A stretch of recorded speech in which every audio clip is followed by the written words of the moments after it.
Halo semuanya, perkenalkan nama saya Bogo Saputra, NIM 130 401 201 401 06, Ilmu Perpustakaan B. Pada kesempatan kali ini, saya akan memberikan tips secara efektif dalam melakukan penelusuran dan menggunakan informasi pada jurnal Science Direct guna mendukung pekerjaan atau aktivitas perkuliahan kamu. Seperti yang kita ketahui bahwa di jurnal Undip telah berlangganan beberapa jurnal internasional. Salah satunya adalah Science Direct. Science Direct sendiri adalah database yang berisi kumpulan dokumen full text yang berkualitas yang telah diperiksa oleh peer review Elsevier, hampir sekitar 26.000 judul buku dan 2.500 judul jurnal tersedia di Science Direct.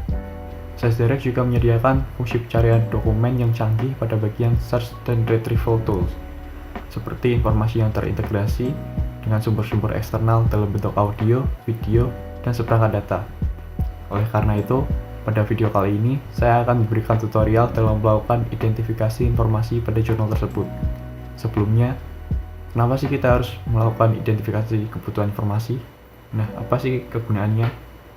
Gunanya sendiri adalah untuk mempermudah menemukan informasi yang kita butuhkan. Selain itu, kita juga dapat menemukan informasi yang lebih spesifik dan sesuai dengan apa yang kita inginkan. Nah, untuk melakukan penelusuran informasi sendiri terbagi dari 4 step. Yang pertama, mengidentifikasi rumusan masalah. Yang kedua, mengembangkan kata kunci. Yang ketiga, memformulasikan kata kunci. Dan yang terakhir atau keempat, membuat tabel query. Step pertama yang harus kita lakukan adalah identifikasi rumusan masalah atau identifikasi kebutuhan informasi. Hal ini dapat kita lakukan dengan dua cara. Yang pertama, kita dapat melihat judul penelitian atau topik penelitian yang akan kita buat. Dalam kasus ini, saya akan mengambil contoh judul penelitian dampak kutipan terhadap perilaku informasi dalam literatur ilmiah. Setelah itu, kita akan dapat menentukan keyword atau kata kunci utama dari topik atau judul penelitian tadi, yaitu information behavior dan scientific literature. Kedua keyword ini menjadi acuan utama kita dalam melakukan proses pencarian informasi berupa literatur atau sumber referensi ilmiah yang menjadi jawaban dari rumusan masalah yang telah kita identifikasi tadi. Tapi tidak sampai situ saja, kita dapat mengembangkan keyword utama tadi menjadi beberapa alternatif kata kunci agar informasi yang kita dapatkan lebih spesifik dan sesuai dengan apa yang kita harapkan. Kemudian kita memasuki step 2, yaitu pengembangan kata kunci. Pengembangan kata kunci utama yang sudah ditetapkan pada langkah pertama sebelumnya. Dalam proses pengembangan kata kunci ini, ada 3 cara yang dapat kita gunakan, yaitu menggunakan thesaurus, mencari sinonim, atau mencari artikel dari kata kunci tersebut. Dalam hal ini, saya akan menggunakan kata atau frasa dari kata kunci utama dengan menggunakan sinonim. Sebelumnya, dalam penggunaan thesaurus sendiri memiliki 3 hubungan, yaitu hubungan kesamaan, hubungan hierarkis, dan hubungan asosiatif. Kemudian ada antonim, kita dapat mencari kebalikan atau perlawanan dari kata kunci utama. Namun dalam istilah perilaku informasi atau information behavior, dapat dikembangkan dengan mencari padanan kata atau sinonimnya saja.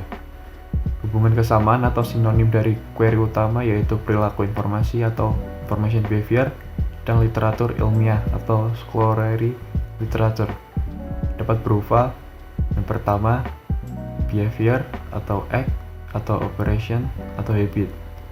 Yang kedua, information atau fact atau data atau material. Ketiga, scientific atau scholarly. Yang keempat, literature atau reading material. Nah, selain pengembangan istilah tadi, kita juga bisa membreakdown kata kuncinya menjadi kata kunci tambahan, seperti kebutuhan informasi kita di awal tadi, yaitu dampak kutipan perilaku informasi dalam literatur ilmiah. Kata kunci tambahannya dapat berupa yang pertama, impact atau reference atau quotation. Yang kedua, citation atau effect atau influence. Kata kunci tambahan ini dapat kita gunakan jika kata kunci utama dalam penelusuran informasi dianggap kurang relevan. Selanjutnya, langkah ketiga, yaitu formulasi kata kunci. Memformulasikan kata kunci atau menyusun konsep keyword bertujuan untuk mempermudah dalam menemukan sumber informasi yang spesifik dan relevan. sehingga pemenuhan kebutuhan informasi sesuai dengan apa yang kita harapkan. Dalam menentukan penyusunan konsep kata kunci, kita dapat memetakannya dari keyword utama dan keyword tambahan yang telah kita kembangkan tadi. Sebagai contoh, di sini kita memiliki keyword utama perilaku yang memiliki sinonim behavior atau act atau operation atau habit. Maka formulasi kata kunci yang bisa kita gunakan dalam pencarian informasi ini adalah perilaku informasi atau information behavior, perbuatan informasi atau act of information, operasi informasi atau information operation, atau kebiasaan informasi atau information habit. Nah, melalui pemetaan sekilas tadi, kita dapat menghasilkan sebanyak-banyaknya alternatif kata kunci yang dapat digunakan untuk melakukan penelusuran informasi. Dengan begitu, kita hanya perlu memformulasikan atau mengkombinasikan kata kunci yang paling sesuai dengan kebutuhan informasi yang kita inginkan. Yang terakhir, ada tabel query. Hasil dari pengembangan dan formulasi kata kunci yang sudah dilakukan dapat dipetakan melalui tabel query untuk memudahkan melakukan strategi penelusuran informasi. Sehingga tabel ini dapat dijadikan modal untuk melakukan strategi penelusuran informasi dengan mudah. Untuk mempermudah mengorganisir kata kunci, kita dapat membuat tabel query seperti pada layar berikut ini. ALT merupakan alternatif, KU1 merupakan keyword utama 1, KU2 merupakan keyword utama 2, dan KIT merupakan keyword tambahan. Kita bisa mengkombinasikan kata kunci yang paling sesuai atau relevan dengan kebutuhan informasi yang kita inginkan dengan memasukkan ke dalam tabel query. Dengan begitu, diharapkan dapat menghasilkan informasi yang relevan dengan kebutuhan informasi yang kita perlukan. Nah, itu saja yang perlu kita ketahui untuk melakukan strategi penelusuran informasi. Kemudian kita dapat mengaplikasikannya pada portal jurnal ScienceDirect dengan mengenali fitur-fiturnya terlebih dahulu. Selanjutnya, kita akan mempelajari fitur pencarian informasi pada portal jurnal ScienceDirect. Nah, ini merupakan tampilan awal dari halaman utama portal jurnal ScienceDirect. Kita dapat memulai pencarian dokumen menggunakan search bar pada bagian atas halaman. Yang pertama, kita dapat menggunakan quick search dengan cara memasukkan kata kunci pada kotak pencarian, kemudian klik search icon atau icon pencarian untuk mencari dokumen yang kita butuhkan. Contohnya, kita dapat memasukkan query information behavior, kemudian klik search icon.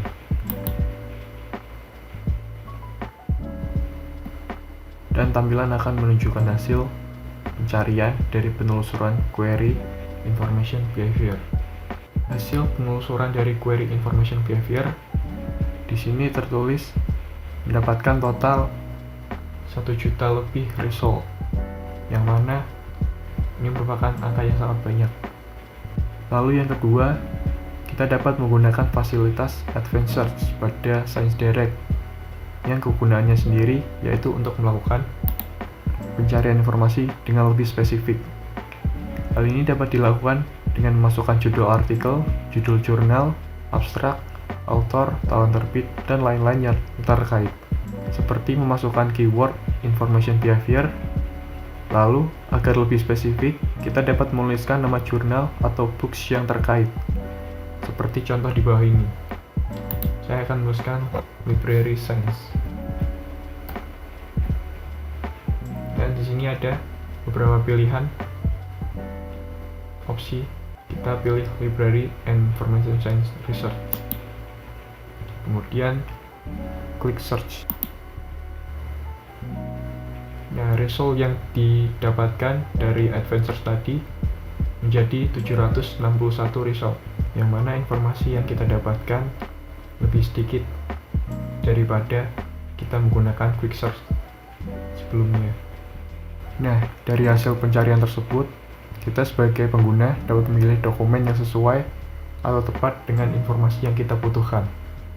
Setelah kita mempelajari fitur pencarian informasi melalui Advanced Search sebelumnya, selanjutnya kita akan mempelajari fitur-fitur desain pencarian yang ada pada portal jurnal ScienceDirect. Yang pertama ada autocomplete. Autocomplete ini hanya terdapat pada field journal or book title pada adventure saja. Autocomplete ini untuk dapat bekerja, kita bisa trigger dengan menuliskan 3 huruf awal dari jurnal yang akan kita cari. Dalam hal ini saya akan menuliskan library. Otomatis search engine akan merekomendasikan beberapa judul jurnal seperti ini. Ya, di sini ada library and information chart. Di sini ada library and information, library acquisition, library collection, academic press library, analitik, dan lain-lain. Saya akan memilih library and information science. Kemudian ada fitur best first. Misalnya kita akan masukkan keyword information behavior. Setelah itu klik search jurnal, maka terlihat di sini metadata jurnal yang dicocokkan atau direkomendasikan paling atas bisa disebut dengan best first, atau biasa disebut juga rekomendasi terbaik yang relevan dengan keyword yang kita masukkan. Kemudian kita akan pelajari hasil dari pencarian informasi. Yang pertama, search result, yaitu jumlah hasil pencarian yang ditampilkan ketika kita melakukan pencarian informasi. Di sini tertulis information behavior menggunakan advanced search menghasilkan 761 result. Kemudian ada sorting, atau secara otomatis hasil pencarian kita akan diurutkan berdasarkan dokumen mana yang paling relevan. Kita juga dapat mengurutkan berdasarkan urutan tanggal.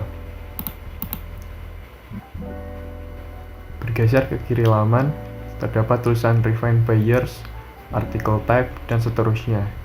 Ini dapat disebut sebagai facet navigation. Fitur ini berguna untuk mengerucutkan recall berdasarkan tahun terbit, jenis artikel, volume, isu, dan lain-lain. Berlanjut scroll ke bawah. Di sini ada tombol halaman yang biasa kita sebut sebagai pagination atau penomoran halaman. Di sini tertulis per halaman memuat 25 dokumen. Setelah mempelajari fitur-fitur pencarian informasi, kali ini kita akan mempraktikkan penelusuran kebutuhan informasi dengan cara mengkombinasikan beberapa query yang telah kita formulasikan tadi pada tabel query melalui proses trial dan error. Pertama, kita dapat mencoba masukkan satu query pada keyword utama, yaitu information behavior. Tanda petik 2 ini digunakan untuk mengunci frasa. Kita masukkan keyword ini pada field find article with this term. Kemudian pada field ini metadata akan dicocokkan dengan keyword pada bagian judul artikel.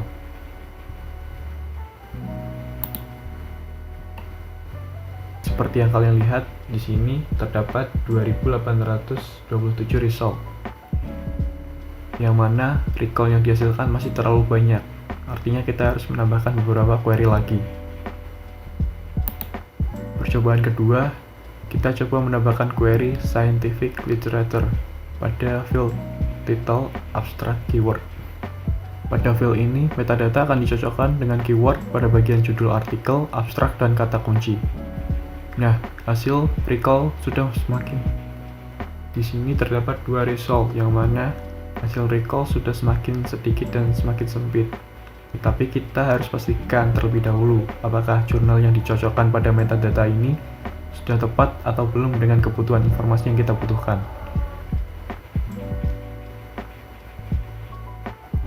Jurnal yang terpanggil di sini belum sesuai dengan kebutuhan informasi yang kita butuhkan, karena kita membutuhkan kajian yang berhubungan dengan ilmu perpustakaan. Percobaan ketiga, kita akan menambahkan lagi query library and information science research pada field journal or book title. Pada field ini, metadata akan dicocokkan dengan keyword pada bagian judul jurnal. Nah, result yang ditemukan hanya ada satu. Artinya formulasi keyword yang digunakan sudah benar. Tetapi kita tetap harus cari tahu lagi apakah jurnal yang terpanggil sudah relevan atau belum. Dilihat dari judul dan abstraknya, jurnal ini belum relevan karena informasi yang kita cari harus berhubungan dengan dampak kutipan. Kita akan lanjut gunakan percobaan keempat. Di percobaan keempat, kita dapat menambahkan lagi query tambahan, yaitu citation impact. Agar informasi yang kita dapatkan lebih spesifik lagi, kita dapat masukkan query ini pada field title untuk mengerucutkan judul.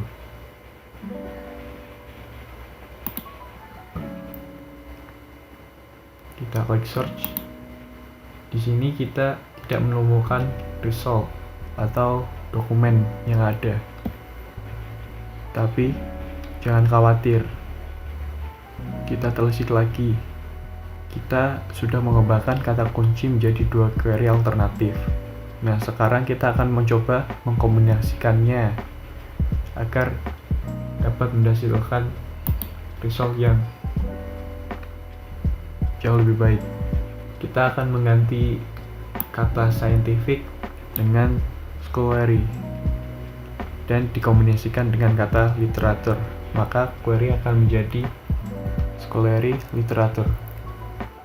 Kemudian kita klik search. Seperti yang telah kita lihat, jurnal yang terpanggil hanya satu, atau result yang ditemukan hanya ada satu, maka informasi yang didapat seharusnya sudah lebih spesifik. Kita dapat memastikannya lagi. Pada judul sudah memuat semua keyword yang kita masukkan. Artinya recall sudah tepat atau precision dengan kebutuhan informasi yang kita cari. Sehingga kita dapat menggunakan jurnal ini sebagai bahan referensi. Ya, jika kita sudah menemukan informasi yang dirasa sudah tepat, kita dapat mengunduhnya dengan cara klik salah satu judul yang kita inginkan. Kemudian pada bagian atas ada opsi download PDF. Jika kita klik opsi tersebut, maka akan muncul 2 pilihan berupa download this article dan download full issue. Pada pilihan download this article artinya kita akan mendownload artikel yang kita inginkan, sedangkan download full issue kita akan mendownload semua artikel yang berkaitan dengan nama jurnal yang kita akses. Sebagai contoh, di sini kita menggunakan artikel yang berjudul The Citation Impact of Information Behavior Theories in Scholarly Literature. Artikel ini masuk ke dalam jurnal Library and Information Science Research volume 41 isu 4. Jika kita klik download full issue, maka kita akan mendownload semua isu dari jurnal Library dan Information Science Research.